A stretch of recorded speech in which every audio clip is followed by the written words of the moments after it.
Okay, we are live. So, yay! Well, let's see. This looks like.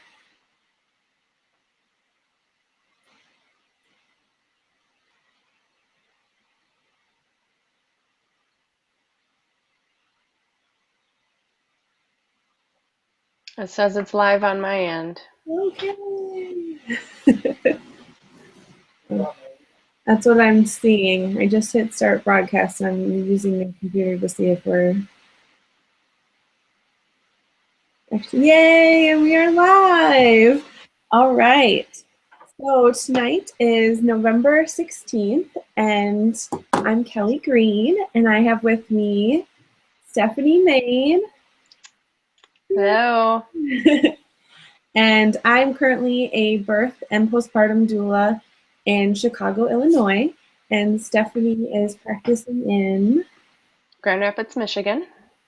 So we wanted to have this call so that we can, share what it's like being a doula, share our journeys as doulas, what we've learned along the way.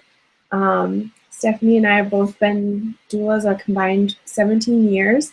So we've seen the, birth scene really change, and we're excited to share what we've learned along the way with you. So we'll go ahead and get started.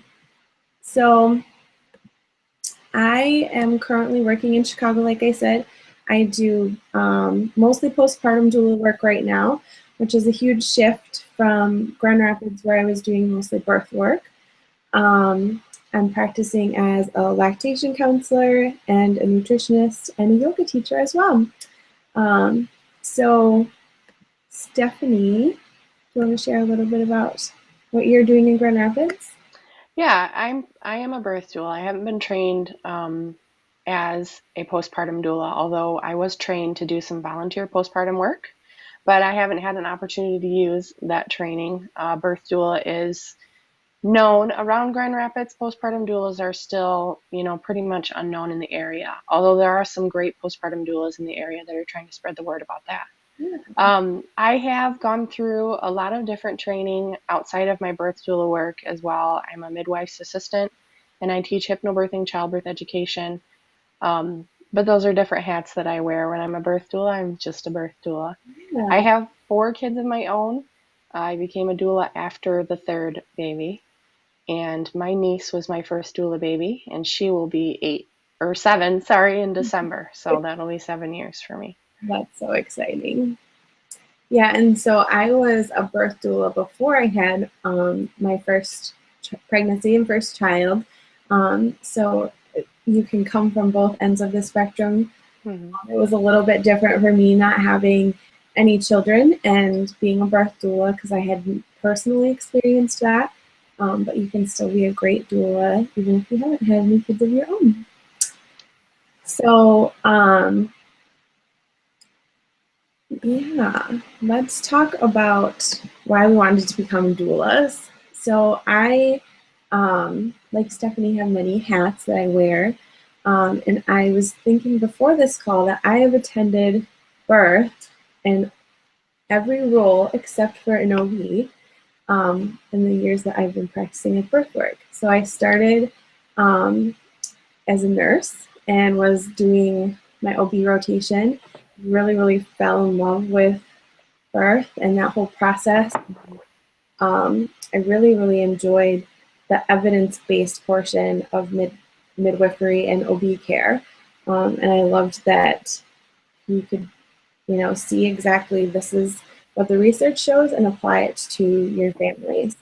I didn't feel like that was really being practiced in the hospital setting, and so I left nursing and went right into doula work, and fell in love with just being part of that new experience with families, and then did a little bit of midwifery apprenticeship where I did kind of the midwife role, and decided to stay in that doula path because it really suited what I felt like I was calling to. and just being able to support that family and not being responsible for their whole medical journey, their whole care, like a midwife is. Um, and so I've stayed a doula because I love that role the most. And yeah, you want to share, Stephanie, about your journey to doula work? Yeah, I had three kids at the time, and they were all home births. And I had done a lot of research and a lot of reading. I had not taken that decision lightly. And I had also, tried to hire an OB and was happier with my midwifery care. It was a very long journey to a home birth for me. And so I already kind of became that person in my group of friends and in my community. Everybody would bombard me with birth questions because they knew I had read all the books. And so when my brother and sister-in-law got pregnant for their first child, they said, "Do you know what a doula is?" And I had not had doulas at my labors, but I was, a little bit familiar with what a doula did. And they're like, "Well, you should figure it out because we think you'd be a good one and that you should be ours." And so I'm like, well, I guess I better research that. Better figure out what a doula is if they want me to be one. And immediately upon reading, just found so much information and just thought this is such a cool way that I can use everything that I've learned through my pregnancy and birth journeys to help other women. Another thing that had been going on during this time is that I really had amazing birth stories and I was very empowered by my births. I had had great experiences. I had had great support. I had had a midwife that had encouraged me to educate myself and prepare myself and arm myself with knowledge. And I quickly realized when I would tell my birth stories that they were very rare. Most of the birth stories that I heard from women were traumatic. And if they weren't traumatic, they were very negative. They definitely did not feel supported. They did not feel capable. Most of them did not feel capable of giving birth without pain medicine, and just generally thought that I was very brave or very nuts for having had a home birth or having had a natural delivery. And so I wanted to do whatever I could to support women and give them what I had gotten through my pregnancies to give them their best chance to have an empowering birth the way that I had.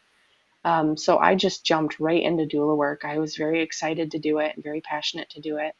Um, and after my training, we'll talk more about training in a minute, but after my training, my very first birth, I just knew that this is what I was meant to do.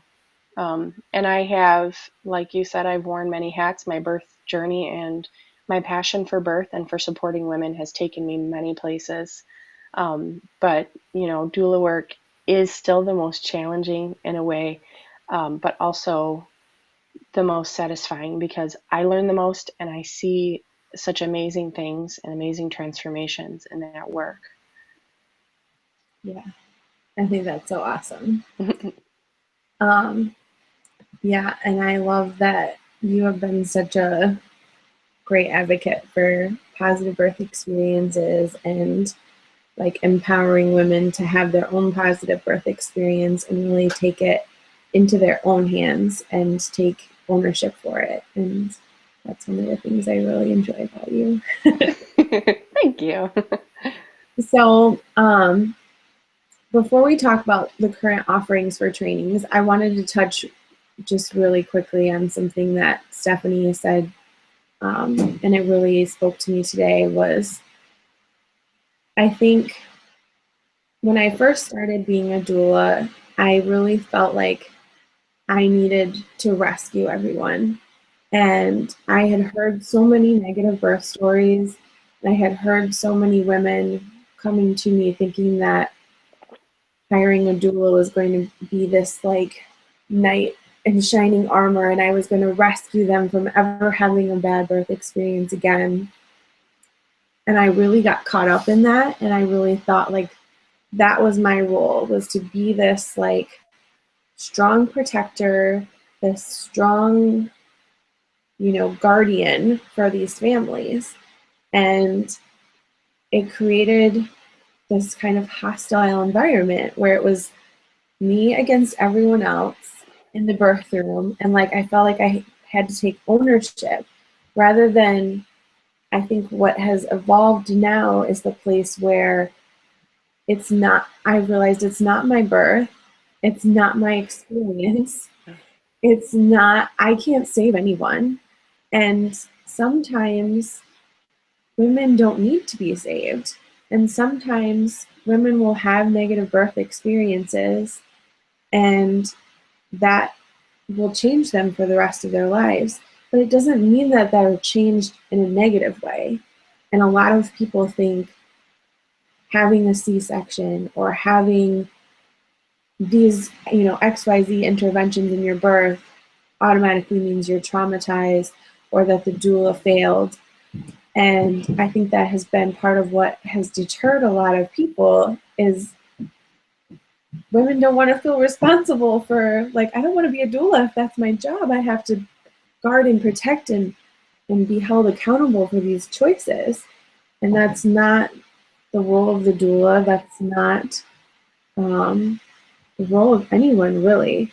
And your job as a doula is to empower women, empower families so that they can advocate on their behalf, so that they can make the best choices with the information that they have.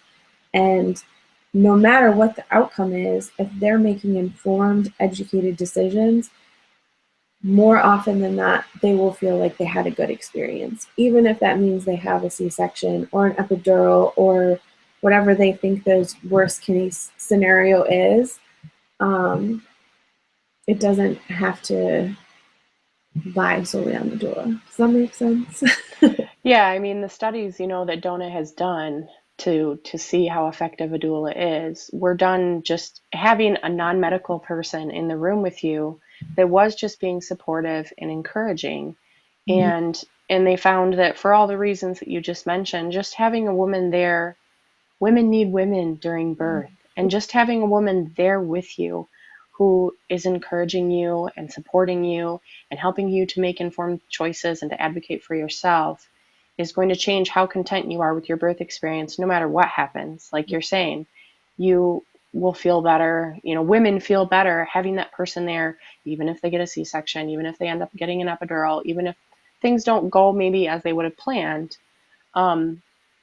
Or even if they did plan it that way, even if they wanted an epidural birth, even if they had an elective cesarean or an elective induction, having that person there, being that person there, is still going to help that family to walk away feeling more positive and more content with their birth experience. Yeah.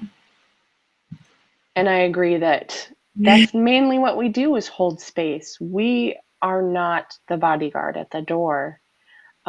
We hold space. And one of the things that we do is to try to help moms be as relaxed as possible, to have the least amount of fear as possible, the least amount of tension as possible. And so we're not going to do anything that's going to increase the tension in the room.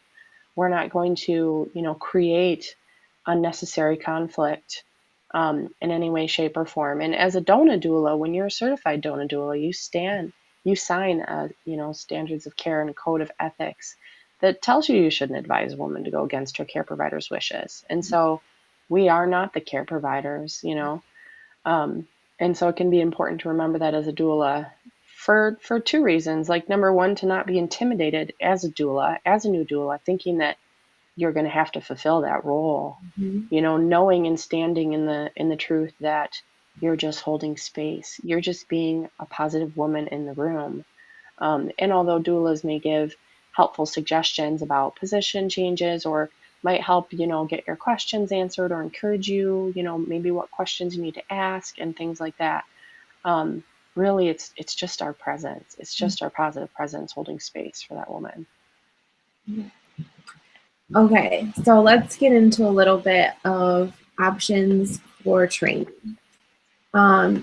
So like Stephanie was saying, she's a Dona doula. I also trained originally with Dona, and I have since gone on to train with Pro Doula as well. So do you want to talk about your experience as a Dona? Yeah, I'm actually not a certified Dona doula any longer because I do midwifery care. I'm a midwife's assistant. As a Dona certified doula, you are not supposed to do any clinical work whatsoever. And so I felt like that was a gray area because some births that I was attending, I was doing clinical tasks to assist the midwife. And then, I'd go to be a birth doula and not be doing any clinical tasks at all. And so I didn't want people to get confused about my role even though I keep them very separate. Mhm. So I let that certification go because it felt like a gray area ethically to me. But I've continued to do the education and stuff that I would need to do to stay certified just because I love learning and it's important to me. But all that to say, I did do a DONA training. I did it in Ann Arbor. So if you're in Michigan, it really is a wonderful place to do it with Patty Brennan and Kate Stroud. Um, and I wish I could go back every year because it was like a wonderful women's retreat. It was so amazing to be in a room of women who want to support other women. And I feel like I had learned and read about a lot of the stuff that they taught me, but it kind of helped me to take that knowledge and turn it around so that I could use it to help other women. Mhm. I did kind of feel like you said, I didn't feel like as prepared to help with breastfeeding and things like that. There are some things that are better learned through experience. Mhm. And so the training itself was only a small part of like my educational journey to actually becoming a doula. And then through my certification process, you have to attend a certain number of births. You have to write essays about each birth. There's required reading and things like that. I continued to learn through that whole certification process, which took me about a year. Not everybody takes that long. Some people take longer. But it took me about a year. And I feel like I learned, so much once I got out there and started attending births and started talking to pregnant women and with the newfound knowledge that I had after my training.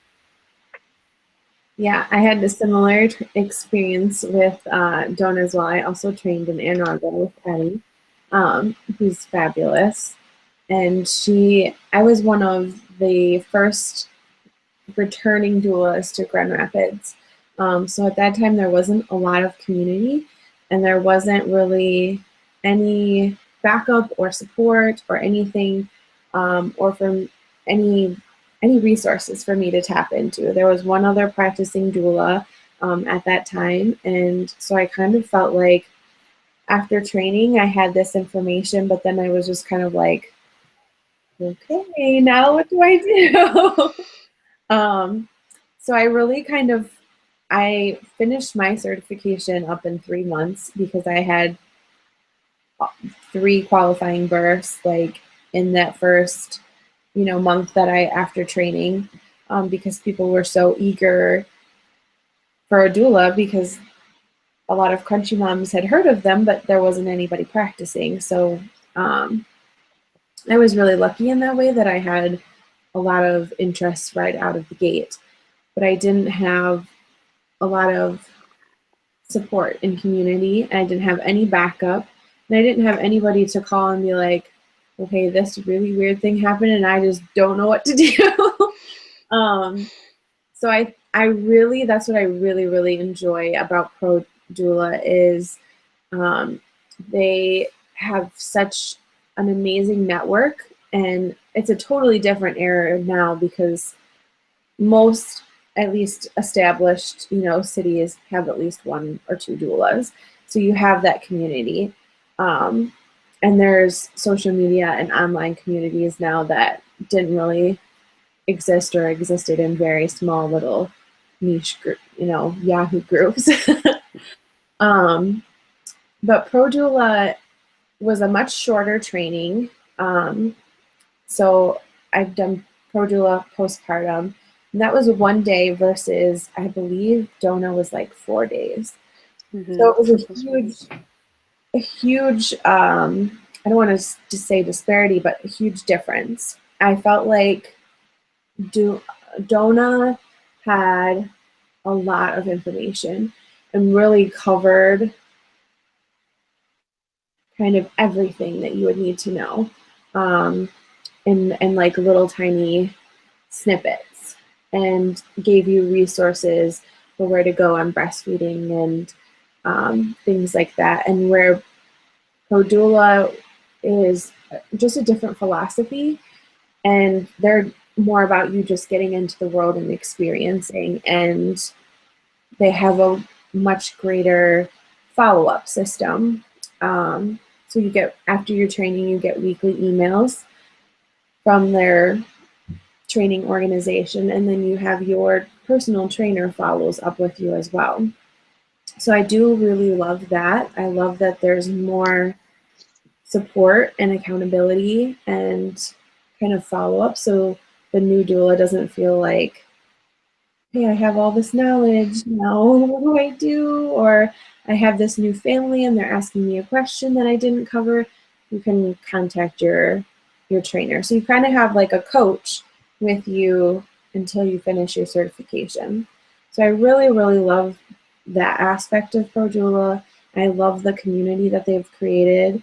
I really love the model of women treating it like a business and women using this skill set as a business, because I feel like sometimes with other training organizations, you're expected to either donate your time for those qualifying births or postpartum hours, or you're expected to offer those services at a discounted rate. So whether you agree with that or not is a different topic.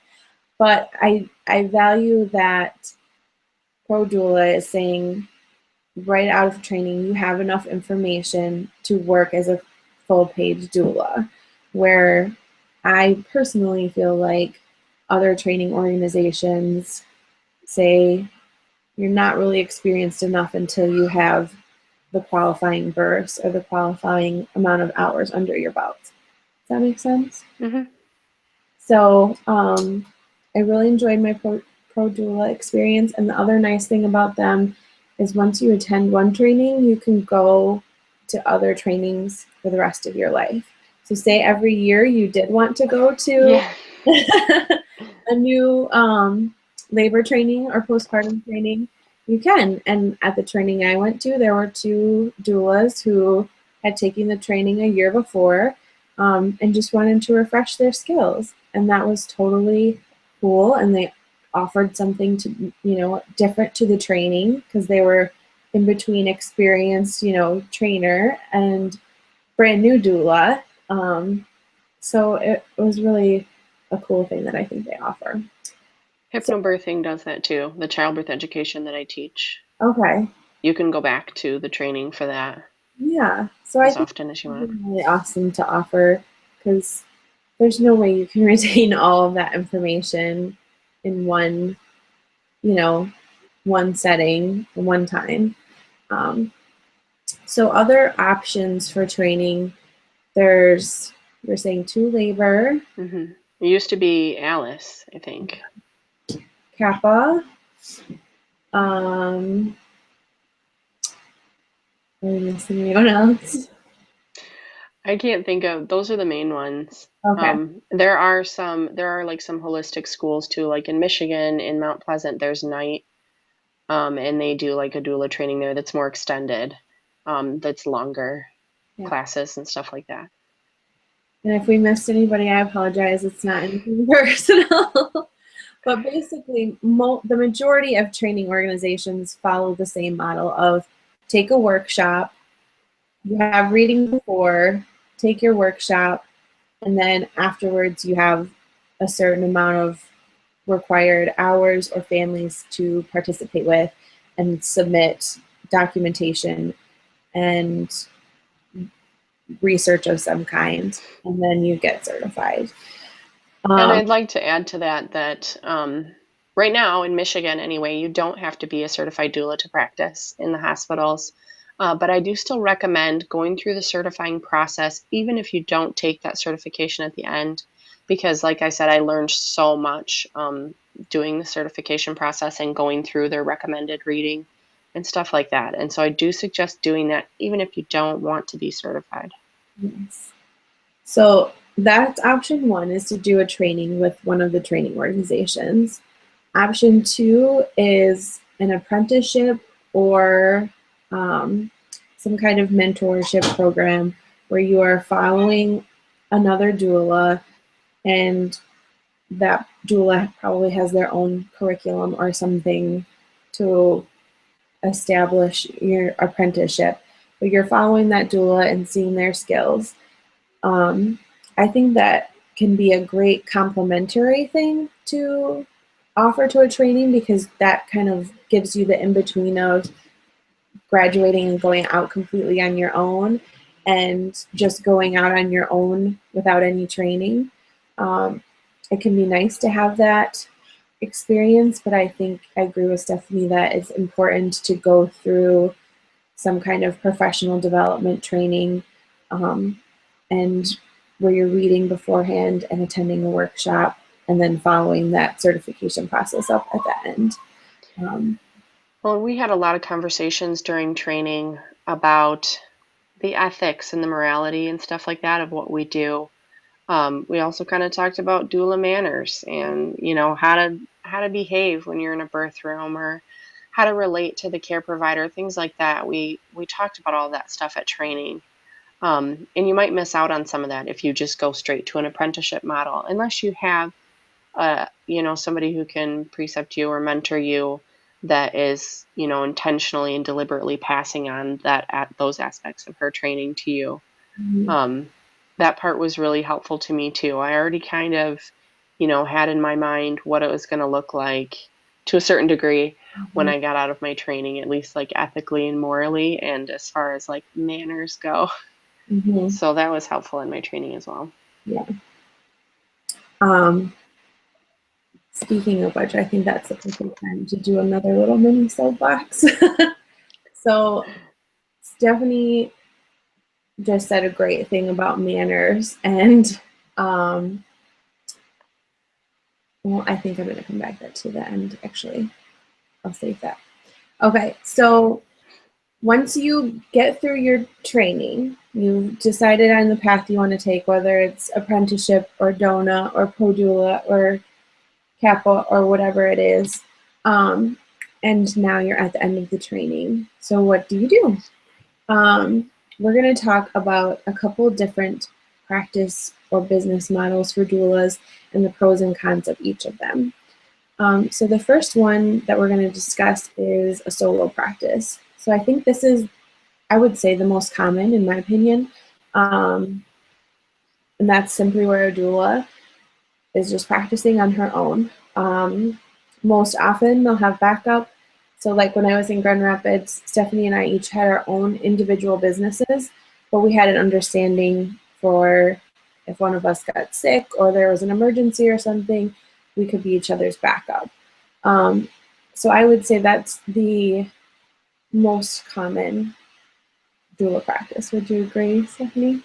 At least in the Grand Rapids area, Yeah. for sure. Up here.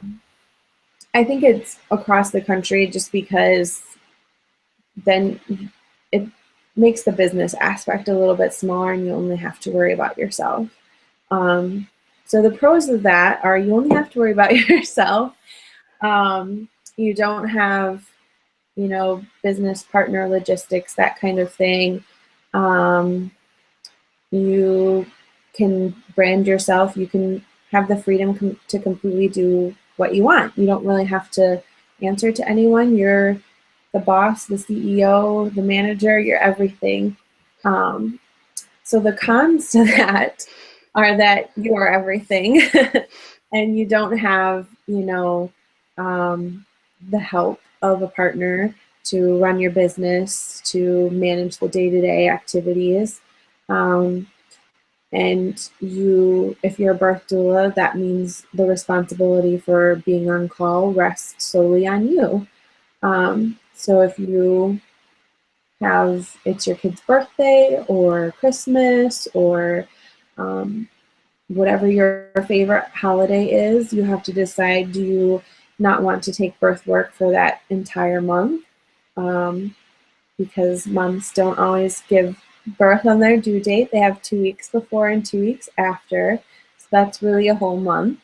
So do you want to not take births for that month? Do you want to risk that you will get called? Do you want to, there's a lot of logistics that you have to work through. I think that's the biggest con to a solo practice is you're kind of in it by yourself, and it can be sometimes really exhausting and can be really just, I feel like, a lot of pressure. So I think those are the biggest things with the solo practice. Do you think anything else? Not that I can think of off the top of my head. Okay. So the next kind of most common business arrangement for doulas is a co-op. This is something Stephanie and I also did. We were the first co-op in Grand Rapids, Michigan, and we formed for a couple of reasons. We wanted support for backup. We wanted to be able to share that burden of community promotion and education. And we wanted to be able to have a community that if, I had a problem with a client, I couldn't help them with breastfeeding, or they needed hypnobirthing child education, I could refer to Stephanie, and I knew that she was a trusted resource that I could make referrals to. So that's the most common. I think you're still all individual businesses, but you've come together for certain things. So like on-call, community events, education, that kind of thing. Do you think anything I'm missing?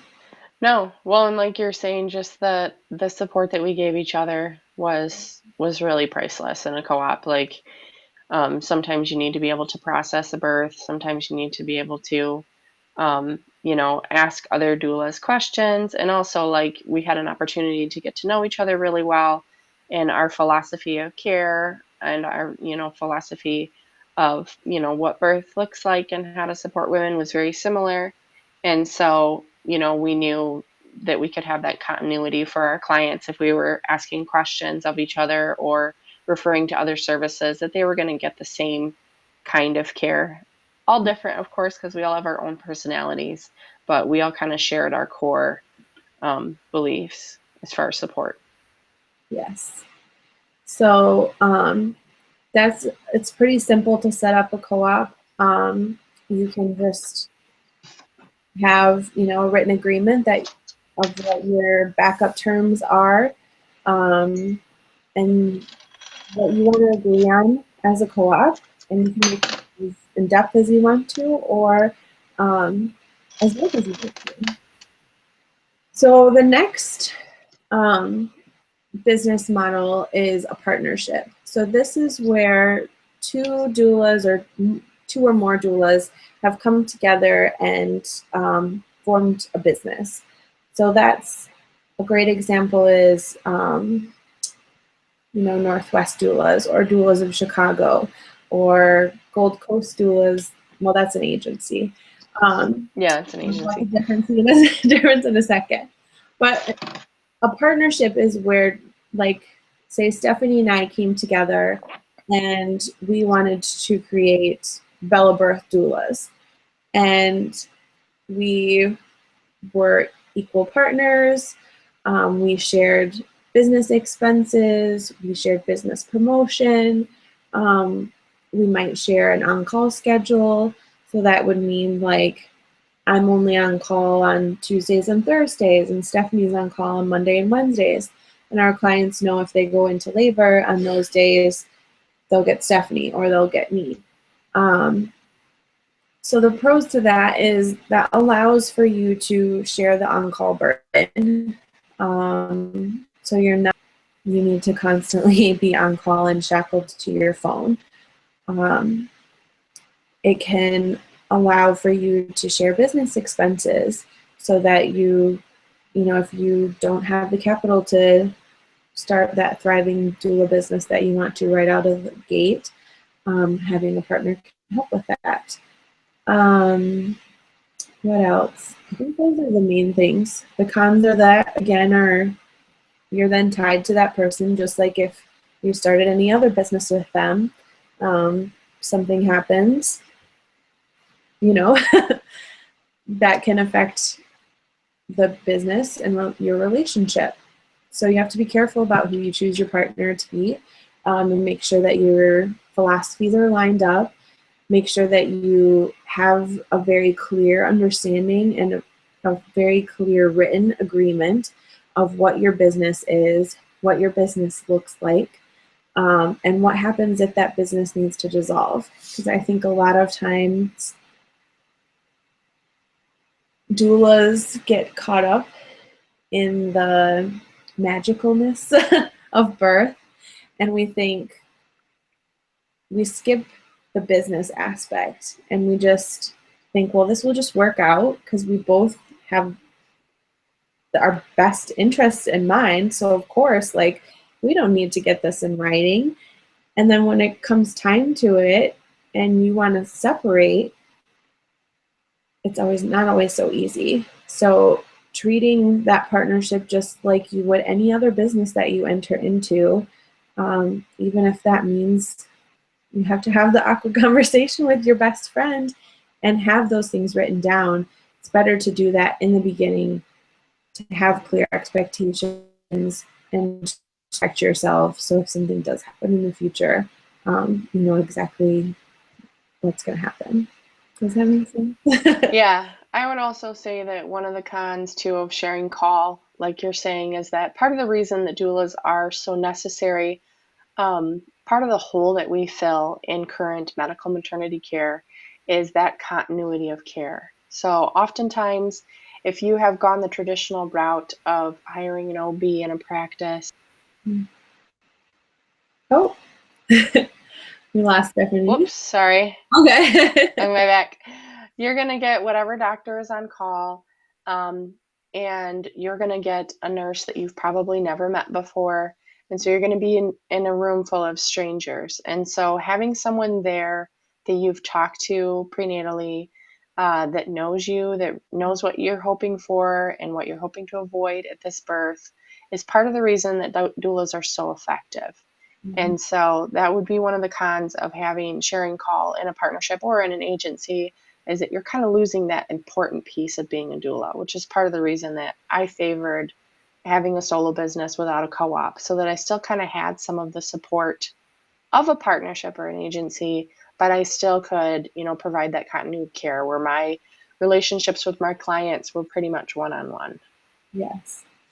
Yeah, that is definitely one of the cons of a co-op, or excuse me, a partnership or an agency or a medical practice, is that you lose that kind of magical piece about what makes a doula special and what makes a doula unique from a nurse or any other medical person.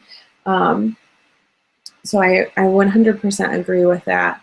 I think if you're going to go the partnership or an agency route where you're having multiple people take care of one family, very important for that family to have clear expectations and for the family to have clear understanding of the schedule, have a clear understanding of how things are shared, and for the doulas to stick to that to the absolute best of their ability. It's very, very difficult for families to expect, that I'm going to show up and then Stephanie shows up, or vice versa, or no one shows up because the schedule got messed up.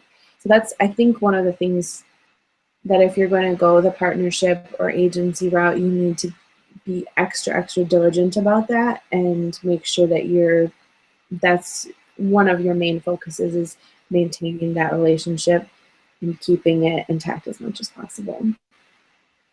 So what is an agency?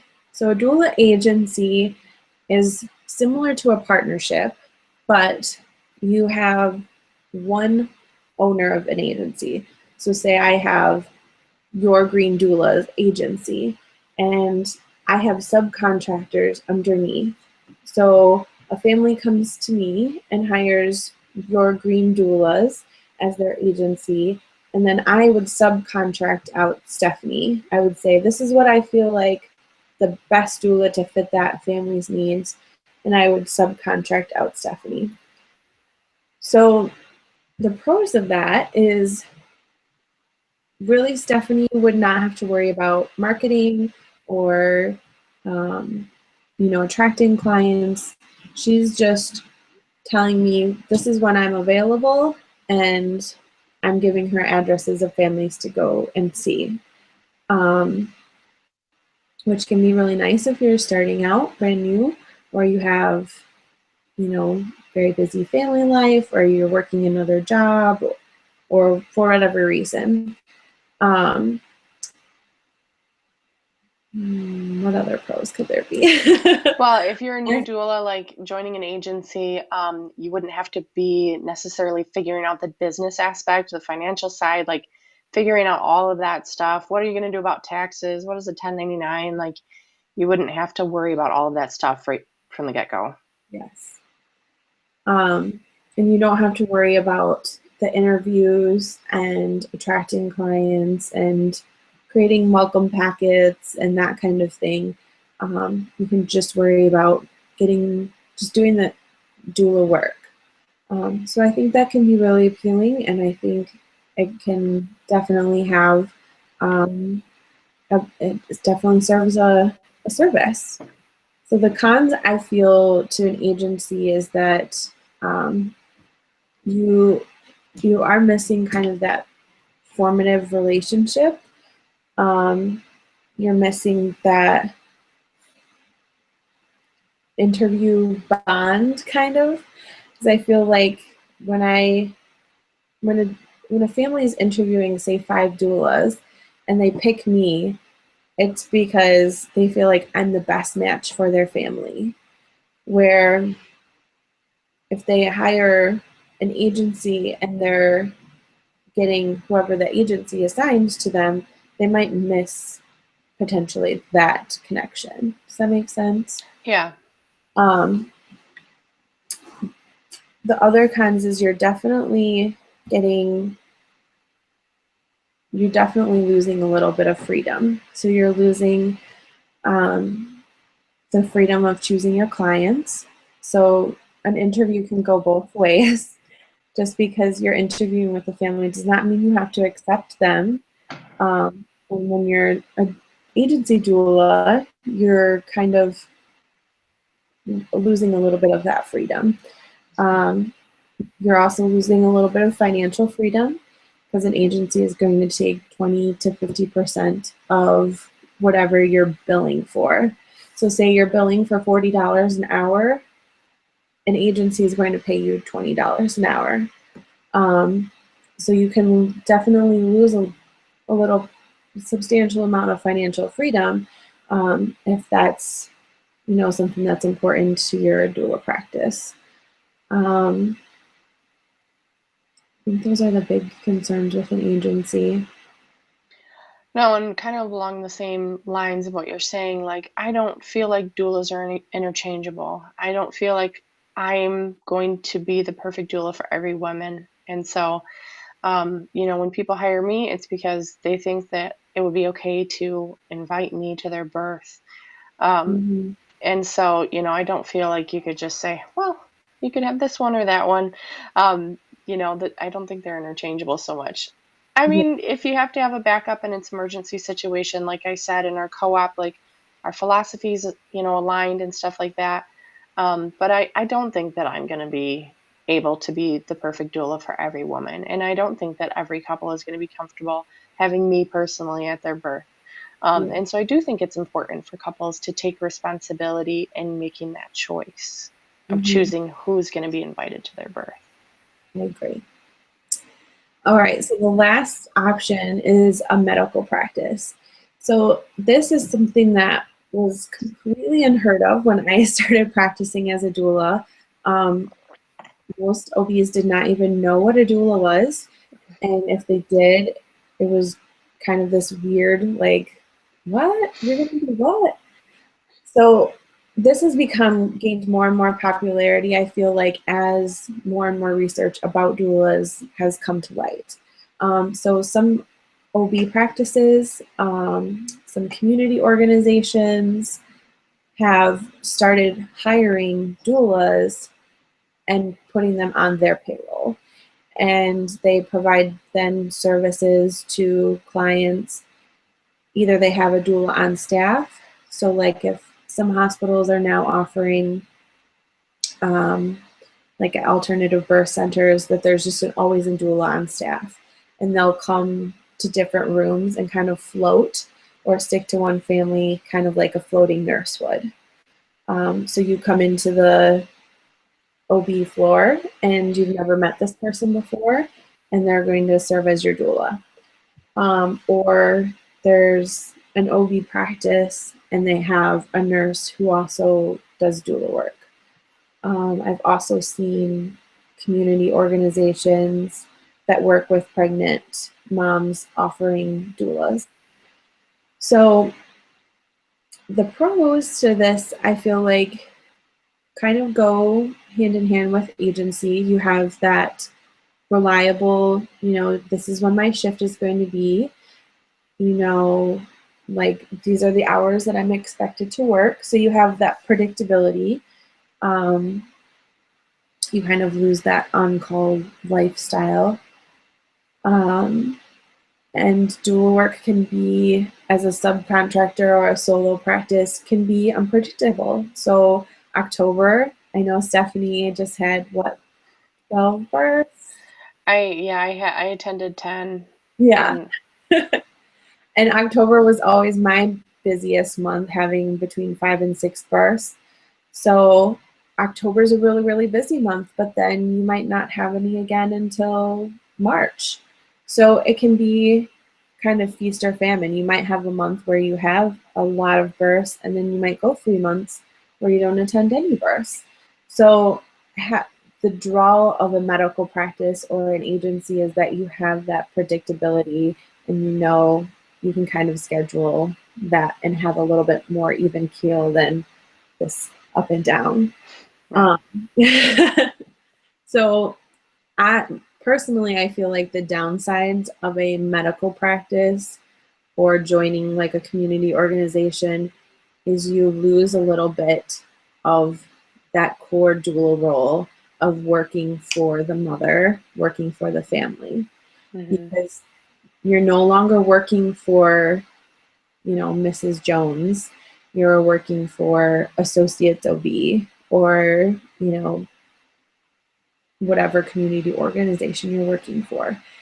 So it's very difficult to serve two masters, and you have to decide if a family is wanting to do something that disagrees with their care provider and you are hired by the care provider, where do you provide support?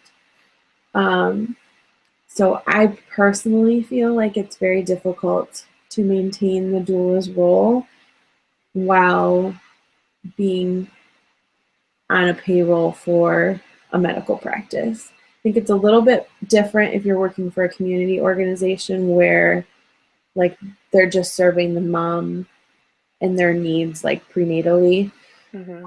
providing them clothing or formula or diapers or that kind of thing. And they're not actually providing them with medical care. But when you're working for an OB's office or medical practice and you're also working as a doula, and the OB says, convince the family that we need to make this choice, where do you lie? That's the biggest con that I see to that. Yeah. Well, and kind of like what you're saying with the community or the medical practice, like just, you're going to get a doula that's a stranger, just like you get a nurse, that's a stranger. And I do feel like it is important to mention that like for doulas, this is oftentimes a calling and it's a passion. And I have supported women that I've never met before, for one reason or another. I've supported a handful of women that I did not meet them until I showed up at their labor.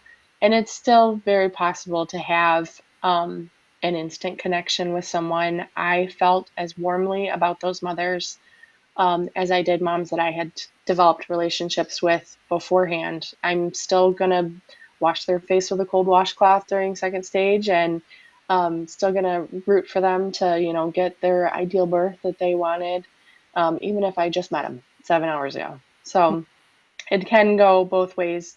I think it's more likely that it will go that way if you've developed a relationship beforehand, but it's not always necessary either. Yeah. Yeah, it's very difficult you have to learn very quickly on your feet if it's somebody that you've never met, where prenatally you can discuss what are your preferences, what do you like, what don't you like, you know, what has been your experiences with pain before and how have you coped with them. And you can kind of really get in depth with that and really cover that. When you meet somebody and they're in second stage labor and this is the first time that you're meeting them, if you've had a baby and been in second stage labor, that's probably not what your personality is like normally. So Right. I think you just have to, it takes a very, if you're going to work in that role, it takes a very experienced doula and somebody that feels comfortable working on their feet and adapting very quickly and understanding that their role is to support the mother and not necessarily the medical establishment that they're working for. So that's my piece on that. So we're going to quickly, because I wanted to wrap up by 8. I want to touch quickly on what training doesn't prepare you for. So the biggest objection that I've heard from people about not becoming doulas is they don't feel like they have enough education. They feel really called to doula work, but they feel like I just won't know as much as you do, or I don't feel like I know enough to support somebody, or I don't know enough about breastfeeding or whatever their issue that they don't feel fully educated on. And I think a lot of doulas get intimidated when they leave their training, and now they're like, whoa, that was a lot of information. I don't remember like 60% of it. And how am I going to support a family if I don't feel confident in it? So, first of all, that's a totally normal feeling. I think every single new doula goes through that feeling. I went through that feeling. I don't know if you went through that, Stephanie. So, totally normal. So, I think the biggest issues that I think right away we need to do continuing education on is breastfeeding and formula feeding, because that is going to be the number one critical panic call that you get after baby is born. If you're doing labor, you know, you can really get through that just by supporting the mom, just being there, listening to her concerns, listening to what she wants, and having an understanding of the basic procedures of labor, I feel like, at least. But if you have never breastfed yourself, or you have never fed a baby a bottle yourself, and you have a mom that's, you know, on day 3 and she's engorged and the baby won't latch on and hasn't had a wet diaper all day, what are you going to do? And most often, your client is going to be calling you because they feel most connected to you. They just spent 24 hours or however long they were in labor with you. You were that source of continued support. They don't want to bother their doctor because they feel like it's a silly question to be calling their doctor and they're going to either get yelled at or whatever. So they call you, the doula. And I feel like a lot of times doulas either get overconfident and give bad advice, and it ends up severely hurting the family. And then that impacts people's perceptions of doulas. Or the doula doesn't know what to do at all and just says, I'm not sure, and doesn't give the family any resources. So I think the number one thing you need to do once you get done with your either birth or postpartum training is get into some continuing education on breastfeeding. Read the Leleche League book, go to Leleche League meetings. They're free. You can look, I mean, there's tons of resources now. There's online education that you can do in breastfeeding at home. But you're going to get that call. And if you give bad advice, that could seriously injure a baby, or that could seriously destroy a mom's confidence, or it could seriously destroy your reputation as a doula too. And it's okay to say, I'm not sure. I haven't experienced that personally before yet. I haven't experienced that with my clients yet. But here's the name of a lactation consultant in your area. Here's the name of the breastfeeding group, and it meets tomorrow. And you can go there, and there's a lactation consultant that will meet with you. And give them that information, that, like, at least send them down that path. Don't just say, not sure, call your OB. Because most likely the OB is not going to know either, or the OB is going to say, give them a bottle, or they're going to say, we need to see you in the office, or call your pediatrician. And not a lot of doctors are very well versed in breastfeeding. And I got a call today of a mom that, like, got terrible advice from a doula, and it's 2 weeks and the baby still is not past birth weight and is just really having a hard time. And so it really, really does make a difference if you just have that basic level of knowledge or the basic resources to refer people out. So that's my soapbox for that. Well, and part of the certification process for a donor doula is to compile a list of resources, and you have to do it from several different categories and things like that. And that really is a good idea, to compile all those resources, to reach out to the people in your community, to make connections, to network with the people in your community, so that you can make good referrals, or so you have good resources yourself to be able to ask questions. Or send a mom to ask questions to the appropriate resources. Yeah. And also, I want to say to that doula that's fresh out of training, like I said before, the studies that have been done that show the effectiveness and the benefits of a doula, it isn't specifically a certified doula or even a trained doula. It's a non-medical support person in the room. And so don't be afraid to go out there and be supportive and be encouraging. Even if you feel like you just got all that information and you don't know what to do with it, and you don't have a lot of experience and you don't know where to start, just having you in the room as that positive influences is still going to be beneficial for a couple, even if you don't have a lot of experience. And also, another thing that I would recommend getting training for, or seeking more information about after training, is business practices. You want to first of all get everything in writing. Find a contract, make a contract right away. Even if you just go online and search doula contract and cut and paste from one that you find, create a contract right away, so that if you are attending anybody's birth, that you have expectations set in writing, that you have all of that stuff set in writing.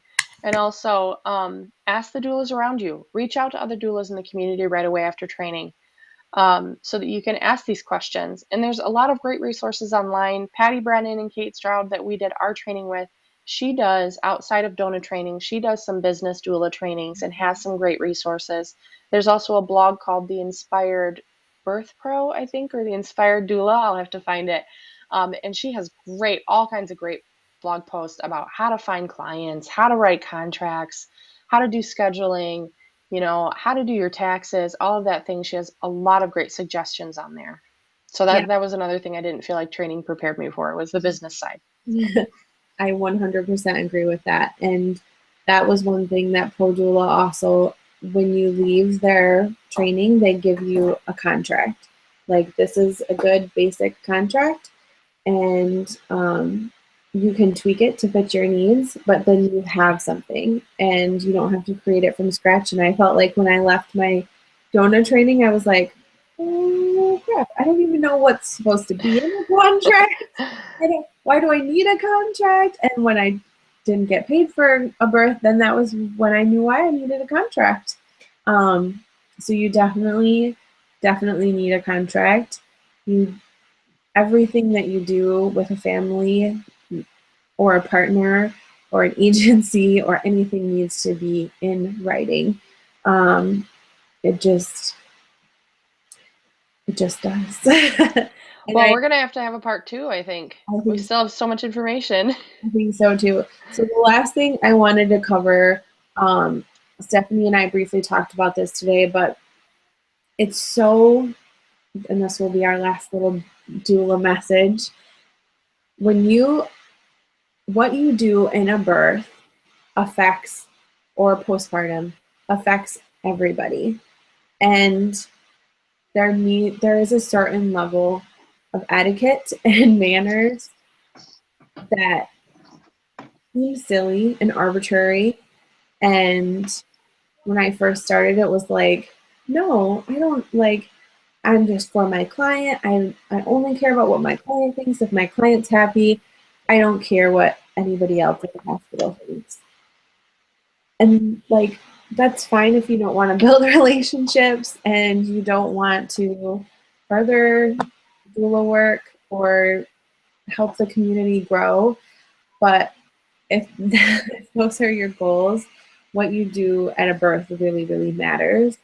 And so you need to be conscious of hospital policies and procedures, and burning sage at a hospital, though that might be like what your client wants. If the hospital has like no candles or burning things rule, then that affects every other doula after you. And those nurses and those doctors that are taking care of that family, that image of a doula is going to be ingrained in their brains, and they're only going to think about the doula that messed up all their policies, that was difficult to work with, that was not a team player, and that they didn't feel like was safe. But if you are on the same team with the care providers of the hospital, and you're working together, and you can still do all of those things, and you have your client's best wishes at heart. And you can still send cookies and cards and flowers the next day if you had a great birth experience, because they will remember that too. And they'll remember, oh yeah, the awesome doula that sent flowers the next day or chocolates.